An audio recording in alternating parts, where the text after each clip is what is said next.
kızı. There are no rules but one.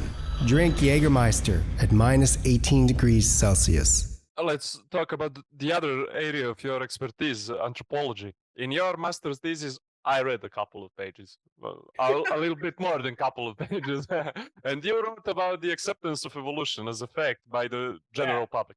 And I, as someone who is raised and living in Orthodox influenced society, where creationism is sacred and unquestionable truth, in a system where this theory of evolution is just another paragraph in biology book and nothing special, I'm interested to hear your opinion about the role of schools to work more actively in developing critical thinking on this matter and to subdue this dogmatism in this area. What do you think about it? That's funny because I haven't talked about the master's thesis in forever. And the problem you just said is how do we increase critical thinking in schools? And that's the same issue that we've been dealing with forever, especially in the United States, where supposedly we have separation of church and state.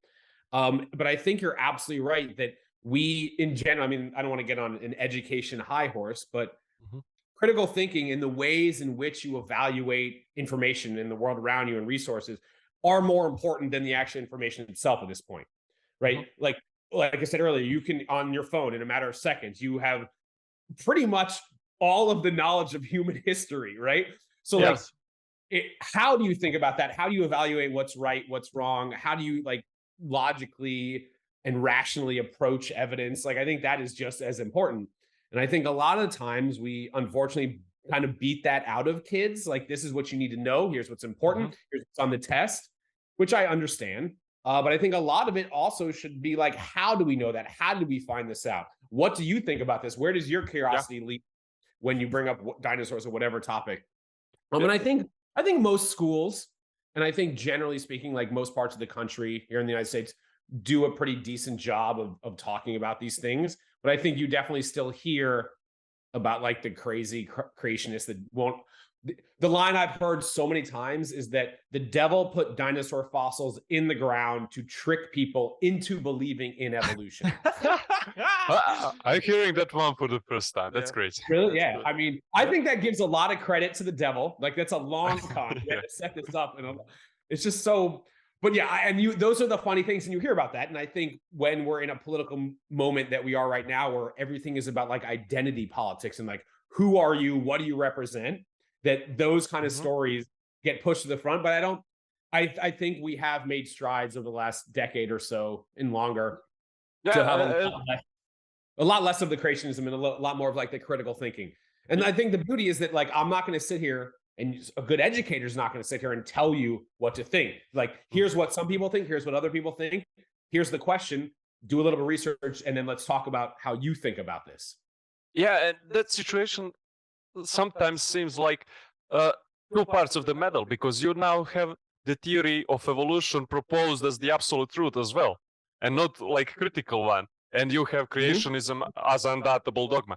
But there's beauty in theory of evolution that actually the biggest opponent of theory of evolution, the lack of transitional fossils, actually became the biggest ally when we found Archaeopteryx, and that's beauty in it. That's what science is. Transitional fossils, it's such a weird, the problem is, let's say you have a T-Rex here, and then you have something that kind of looks like a T-Rex a few million years later. Well, that wouldn't work because they went extinct.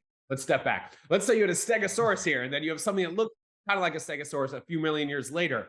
And you're oh, wait, where's the transition? Okay, cool. We find something right in the middle.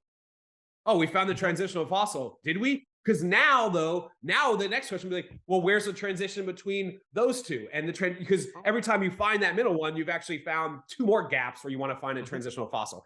And because fossil record is incredibly, it's wild anything turns into a fossil at all. Yeah. And so you're always gonna have those gaps, and you keep on finding them.